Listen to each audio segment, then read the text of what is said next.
Άντε, Vivian, ξεκινάει το φινάλε. Τώρα φτιάχνω popcorn. Άντε. Πολύ καλησπέρα σας. Τι λέει. Είμαστε η Vivian και ο Γιώργος και σήμερα θα σας αναλύσουμε το φινάλε του Pretty Little Liars next season. Έχετε να ακούσετε πολλά από εμάς. Και δεν θα είναι καλά, οπότε μήπως να σας κεράσουμε ένα aperitif για να σας γλυκάνουμε λίγο. Σε αυτό το σημείο να πούμε ότι όποιος δεν έχει δει το φινάλε να σταματήσει το βίντεο αμέσως τώρα, γιατί Γιατί θα έχει spoiler για το ποιος είναι ο A. η Sissy είναι ο A. Γιατί. Γιατί. Γιατί. Γιατί, τι είναι αυτό, Γιατί η Sissy θα είναι ο A. Βασικά, γιατί δεν πρέπει να είναι ο A. Για ξεκινά. Θα σας πω αμέσως τώρα. Γιατί καταρχήν είναι πολύ προβλέψιμο. Ισχύει. Ποιος δεν περίμενε, όχι πείτε μου ποιος, δεν περίμενε ότι η Sissy είναι σίγουρα στο Team A. Ποιος δεν περίμενε μια τέτοια τέρμα κρύπικια κοπέλα, full μυστικοπαθής, που φαινόταν ξεκάθαρο ότι θα μπορούσε να ήταν ο κακός ενός έργου, να έχει Ανήκει. να κάνει κάτι. Ακριβώς. Αλλά Δηλαδή, πάει το σοκ. Πρώτος λόγος είναι αυτός. 6 σεζόν περιμένεις να δεις κάτι που θα σε ευνηδιάσει και τη βλέπεις τη Και Sissy. βλέπεις κάτι που ήδη ήξερες ότι θα μπορούσε να ήταν. Μπράβο Μαρλέν, ακόμη μια καλή κίνηση. Συγχαρητήρια. Δεύτερος λόγος είναι ότι είναι πολύ κακογραμμένο. Και πολύ πρόχειρο, όλο το backstory, πολλά δεν βγάζουν νόημα, είναι άκυρα τοπικά και χρονικά. Δηλαδή δεν φάνηκε λες και το έκανε Μία ανοιχτή, εν μία νυχτή. πραγματικά. Και εγώ πιστεύω ότι αυτό συνεβαίνει γιατί άλλαξε το σενάριο. Ναι, γιατί αυτό Δηλαδή ισχύει. ήταν άλλος ο A. Κάτι μας είπαν ότι στην τρίτη σεζόν κανονικά ήταν να ήταν η Spencer ο A, αλλά τελικά επειδή οι θαυμαστές και οι fans θα νευρίαζαν, το άλλαξε σε κάτι άλλο. Το οποίο είναι πάρα πολύ κακό. Και πρόχειρο. Πάρα πολύ κακό. Είναι προτιμότερο να κρατήσεις την αρχική ιδέα, που πάντα θα είναι καλύτερα από μία πρόχειρη που την φτιάχνεις μέσα σε ένα μήνα το πολύ. Το πολύ. Γιατί αυτή η εξήγηση ούτε σε ένα μήνα φτιάχτηκε. Μπορούσα να τη φτιάξω σε 2 μέρες. Και πολλές έβαλες. Και πολλές έβαλα νομίζω, ναι. Παρά αυτό, συμφωνώ. Και επίσης, ο τρίτος ο λόγος ότι όλα αυτά δεν περιμένετε να ήταν κάτι σημαντικό. Κάτι που να έχει ενδιαφέρον, ένα... Κάτι, δεν ξέρω, εγώ περίμενα ότι πίσω από όλα αυτά ο A θα παίζονταν λεφτά ή κάτι πολύ σοβαρό ή κάτι. Δολοφονίες, κάτι. Ενώ τι είναι απλά Τελικά τι ήτανε? ένα ανούσιο, συνεχές, εθιστικό παιχνίδι. Δηλαδή- Σοβαρά τώρα. Ξεκάθαρα ήταν απλά ψυχοπαθής οι άλλοι και έκανε μαλακίες στα κορίτσια. Και όχι μόνο. Της έφτασε μέχρι το θάνατο πόσες φορές για ένα απλό παιχνίδι. Μην βρίσκεις. Δεν βρίζω. Για ένα παιχνίδι, είμαστε στα καλά μας τώρα. Σοβαρά ρε Μαρλέν. Μπράβο. Πάμε τώρα στο ζήτημα plot holes. Δηλαδή οι τρύπες που υπήρχαν σεναριογραφικά. Από πού να ξεκινήσουμε. Visitor Pass. Γιατί να έχει Sissy Visitor Pass ενώ ήταν ήδη. στο Radley? Μήπως επειδή κανονικά δεν την είχε να είναι στο Radley στην αρχή? Απλά αποφάσισε να αλλάξει την ιδέα. Επίσης, πώς η Sissy, αφού ήταν στο Radley και δεν πήγαινε σχολείο, στο κανονικό σχολείο των κοριτσιών, έγινε prom queen? Από πού γιος μου. Χωρίς καν να την ξέρουν οι συμμαθητές της. Μήπως επειδή δεν ήταν στο Radley κανονικά? Μήπως επειδή κανονικά ήταν ένα κανονικό κορίτσι που πήγαινε σχολείο? Ούψ, τρύπα. Καλά, από πού να πιάσουμε το ότι έβγαινε με τον αδερφό της? Νομίζω παραμένει ασχολίαστο. Βασικά και ήταν στα αλήθεια αναγκαίο να βγαίνει με τον αδερφό της, δηλαδή νομίζω ότι ήταν ήδη φίλη με την Άλισον. Οπότε θα μπορούσε να κρατάει κοντά την οικογένειά της έτσι. Για ποιο λόγο να βγαίνει με τον Τζέισον? Και ενώ το ήξερε, έτσι. Μήπως επειδή η Μαρλέν δεν είχε στο μυαλό της ότι κανονικά ήταν αδέρφια? Κάτσε να σκεφτώ λίγο. Τρύπα! Ούψ! Τώρα πάμε στο κεφάλαιο Σάρα Χάρβεϊ.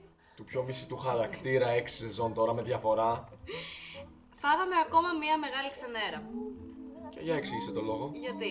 Γιατί ένας χαρακτήρας που φαινομενικά παίζει μόνο 5 επεισόδια να έχει έναν τόσο μεγάλο και σημαντικό ρόλο σε όλη τη σειρά. Δηλαδή και να παίζει τους δύο από τους πιο σημαντικούς χαρακτήρες, και την Black Widow και την Red Coat.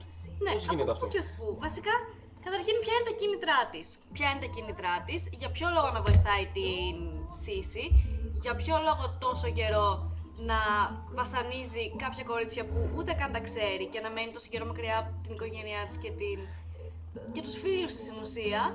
Και το σημαντικότερο απ' όλα, για ποιο λόγο αυτό να μας εκπλήξει. Ότι είναι η Red Coat και η Black Widow. Οκ, είναι ένας καινούριος χαρακτήρας, για ποιο λόγο να με εκπλήξει. Φαίνεται ότι δεν κολλάει πουθενά Και αποδίδεται αποδίδεται καθαρά στην κακιά σεναριογραφική ιδέα. της κυρίας Μαρλέν, που φαίνεται ξεκάθαρα και εδώ πόσο τις τελευταίες στιγμές ήταν. Και κάπου εδώ έφτασε η ώρα να απονείμουμε το βραβείο χειρότερης οικογένειας παύλα γονιών του Rosewood της χρονιάς. Παρακαλώ, Vivian, άνοιξε τα αποτελέσματα.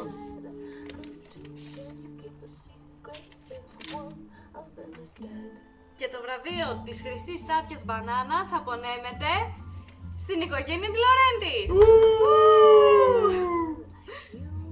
Thug life. Smoke weed every day. Οι λόγοι είναι απλοί. Γιατί πρώτον δεν βάζεις το παιδί στο ψυχιατρίο με το πρώτο λάθος που κάνει με το μικρό του αδερφάκι. Ακριβώς, έχεις τόσες άλλες λύσεις. Εναλλακτικές. Δίρτο, βάλ' το τιμωρία. Δίρτο! Διώξ' το από το σπίτι, στείλ' το σε ορφανοτροφείο, αλλά όχι στο ψυχιατρίο. Και Ναι, νομίζω αυτό ότι είναι ξέφυγα. λίγο πολύ. Αλλά Νομίζω ότι ξέφυγα λίγο. δηλαδή στο ψυχιατρίο, σοβαρά. Λάθος μήνυμα καταρχήν για τους γονείς. Γενικώς αυτή η σειρά περνάει πολύ καλά μηνύματα. Όλα Πες μας λάθος το δεύτερο. μηνύματα. Τώρα που λέμε για λάθος μηνύματα, δηλαδή όλοι οι τρανς πρέπει να είναι ψυχοπαθείς, με προβλήματα προσωπικότητας. Εθισμένοι σε βία, παιχνίδια. Γιατί απλά πόσο ενισχύει την τρανσφοβία και την ομοφοβία αυτή η σειρά χωρίς κανένα λόγο. Κάπου εδώ ένα δεύτερο χειροκρότημα στην κυρία Μάρλεν. Σε ευχαριστούμε πολύ. Good job. Like.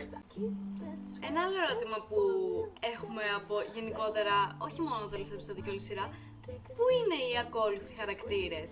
Τζένα, Λούκας, Μπέθανη, Λέσλι και οι δύο σημαντικότεροι, Νόα και τώρα οι δύο σημαντικότεροι, Μελίσσα και Ρεν. Που εγώ περίμενα ότι ο Ρεν θα είναι ο A. Ναι, δηλαδή τι φάση τους κάνουν αυτά φαινομενικά κακούς για να μας Και απροσανατολίσουν παράξενους και κρύπηδες. από το πραγματικό κακό. Δεν ξέρω, δεν φαίνονταν ότι θα παίζει ένα μεγαλύτερο ρόλο στη σειρά. Ακριβώς. Ειδικά η Μελίσσα και ο Ρεν, εγώ περίμενα ότι θα είναι και teammate χαλαρά. Χαλαρά. Επίσης η Μπέθανη, δηλαδή τι φάση, απλά κολούσε στη σειρά για να σκοτώσει τη μάνα του Τόμπι. Που στην ουσία πώς έγινε κι αυτό? Αφού είναι άτομο και χρονικά και τοπικά. Δεν γίνεται. Τρύπα. Τρύπα. Φαουλ, ούψι. Και μιας που μιλάμε για ερωτήματα, ποιος σκότωσε τη μάνα της Άλισον? Από ποιον έτρεχε να ξεφύγει η Άλισον την πρώτη σεζόν? Αυτό εμένα ακόμα με καταδιώκει. Από ποιον έτρεχε και από ποιον εξαφανίστηκε την πρώτη νύχτα εκείνη στο στάβλο που ήταν τα κορίτσια? Ακριβώς. Δεν βγάζει κανένα Δεν νόημα. παίζει Αφού κανένα νόημα. η Δηλαδή Σύση τότε δεν είχε το game. και δεν είχε το game και δεν υπήρχε και λόγος. Ακριβώς. Ούτε η Μόνα το είχε ξεκινήσει τότε. Ούτε, ακριβώς. Δεν. Απλά μας αφήνουν με ερωτήματα παραπάνω από ό,τι θα έπρεπε να είναι αυτά τα οποία θα μας Και δεν τα πρόκειται έγιναν. να τα εξηγήσουν ποτέ έτσι, αφού τώρα η σειρά πάει σε νέο chapter. Σίγουρα. Και έχω και ένα τρίτο ερώτημα που μόλις τώρα μου ήρθε. Οι μανάδες είναι ακόμα στο υπόγειο. Τέλος, αφού έγινε η αποκάλυψη του A, του Charles, της Charlotte, Το what the fuck. του οτιδήποτε στα πρώτα 5 λεπτά Oh my του god. επεισοδίου και χάθηκε όλο το suspense και όλη η αγωνία για όλο το υπόλοιπο επεισόδιο, κατάφεραν να κάνουν την καλύτερη στιγμή του επεισοδίου Θα μας μείνει. που μας έμεινε να είναι το μπουκέτο της Έμιλι στη Σάρα. Στη βρωμιάρα τη Σάρα, ναι το είπα, είναι βρωμιάρα. Πόσο το χάρηκες? Πραγματικά ήταν Εμένα στην best καρδιά moment στη σειρά 6 σεζόν τώρα. μου ό,τι μίλησε αυτό το καλύτερο. μπουκέτο. Μπαίνω στο YouTube και το βλέπω μόνο αυτό σε δευτερόλεπτα, 10 δευτερόλεπτα αυτό το μπουκέτο και χαίρομαι πραγματικά για αυτό. Συνοψίζοντας λοιπόν το επεισόδιο, δεν μας άρεσε για τους εξής λόγους που αναφέραν και παραπάνω αναλυτικά, αλλά τώρα θα το συνοψίσουμε προφανώς. Δεν ήταν όσο σοκαριστικό περιμέναμε. Σχεδόν καθόλου θα έλεγα. Ναι. Άθλιο. Δεν ξέρω, δεν περίμενες εσύ στο τέλος.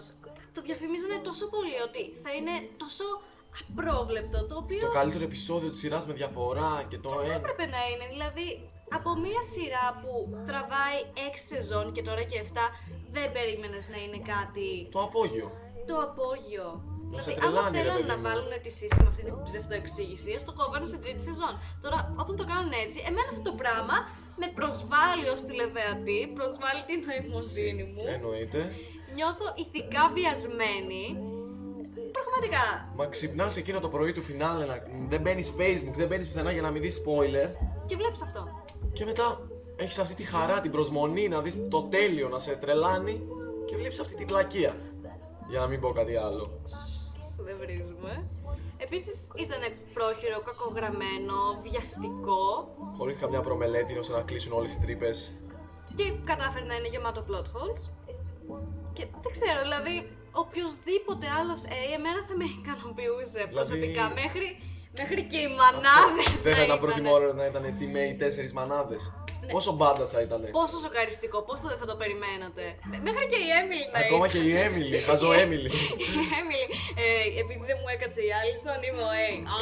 Να πάρω την εκδίκησή μου. Μέχρι και αυτό θα ήταν ακόμα πιο σοκαριστικό και δεν θα το περίμενα και θα υποκλεινόμουν και στη Μαρλένα. Πραγματικά. Αυτό ήταν λοιπόν το γενικό μας recap του Αυτό ήταν λοιπόν το γενικό μας recap του επεισοδίου. Η γενικότερη ανάλυση μας. Ελπίζουμε η συνέχεια τη σειρά να αντιστρέψει την κατάσταση. Γιατί εννοείται πως δεν θα τη σταματήσουμε και θα συνεχίσουμε να τη βλέπουμε γιατί την αγαπάμε και έχουμε δεθεί με τους Τώρα χαρακτήρες. έχει μέσα στη ζωή μας πια. Άσχετα που μας πρόδωσε. Μας πρόδωσε και μας βίασε. Αλλά τι να κάνουμε.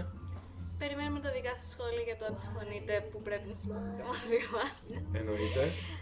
Ε, Αυτά από μας. μας. Να είστε Και καλά. καλά.